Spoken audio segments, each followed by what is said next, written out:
E como esperado, o presidente Lula sancionou a Lei de Diretrizes Orçamentárias. Vamos então com a Marília Ribeiro, que vai trazer as informações para a gente, porque o destaque, Marília, é para os trechos vetados. Branco para o dia 1º, bem-vinda. Oi, Evandro. Boa tarde para você e para todo mundo que está acompanhando a gente. Feliz ano novo, né? Para todos nós, que seja um ano próspero e de muita saúde. Vamos lá, então, Evandro, exatamente isso, né? Essa lei de diretrizes orçamentárias, ela foi sancionada pelo presidente Lula nesta terça-feira, né? Dia 31 de dezembro de 2024. E, de fato, o que acabou chamando a atenção foi a questão dos vetos. E que vetos foram esses? Foram dentro do fundo partidário. Além disso, o governo acabou colocando uma espécie de freio em relação às famosas, né? As emendas parlamentares que a gente tanto falou em 2024 e o que tudo indica em que 2025 a gente vai continuar falando.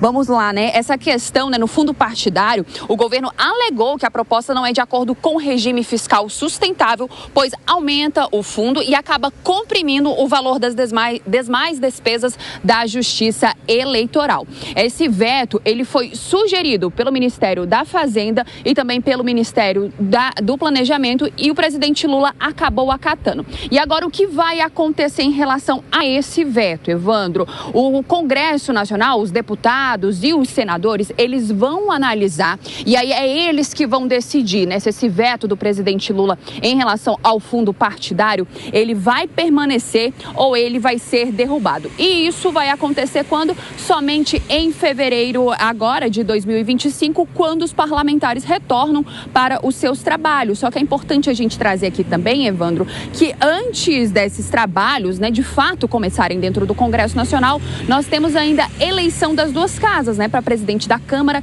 e presidente do Senado Federal, o que pode acabar segurando um pouquinho mais essa questão em relação ao fundo partidário, esses vetos que foram feitos pelo presidente Lula. Já em relação às emendas, o que aconteceu, né? Pelo menos foram 5 trechos dentro dessa lei de diretrizes orçamentárias que o presidente acabou vetando, né? Ele retirou formas que impediam o bloqueio de emendas ou davam ao legislativo a prerrogativa de escolher a ordem de distribuição dessas verbas.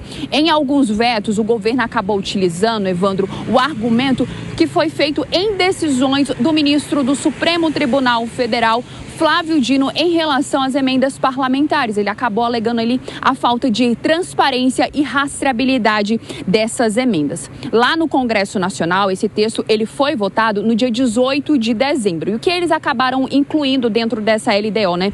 Eles só colocaram dispositivos que tratam de outros temas e que também foram vetados, como, por exemplo, a proibição de bloqueio de restos a pagar do Ministério da Educação. Nesse projeto que foi sancionado pelo presidente Lula nesta terça-feira, dia 31 de dezembro, está a questão da meta fiscal zero para 2025, o que representa, Evandro, 30,9 bilhões de reais de déficit fora da regra fiscal e autonomia para estatais dependentes do Tesouro Nacional. Agora, saber se esses vetos eles vão permanecer ou se eles vão ser derrubados, a gente vai precisar acompanhar, né, continuar acompanhando essa história lá dentro do Congresso Nacional, que, como eu disse no início da nossa conversa, retorna apenas em fevereiro. E assim, prioridade mesmo, Evandro, talvez não sejam esses vetos do presidente Lula em relação à LDO, mas sim, nós temos eleições das duas casas e temos outros projetos que estão na frente e que são tratados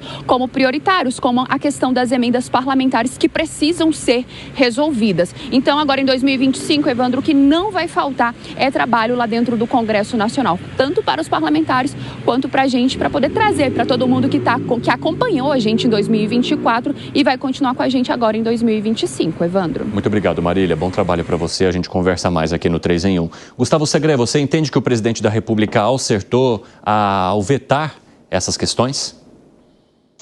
Pelo lado do fundo partidário, eu acho que sim, acertou. É uma vergonha esse fundo partidário, fundo eleitoral, todos esses fundos, quando tem tantas prioridades sociais que os congressistas deveriam acatar também, e não apenas o valor que eles vão levar para as questões eleitorais e para o partido.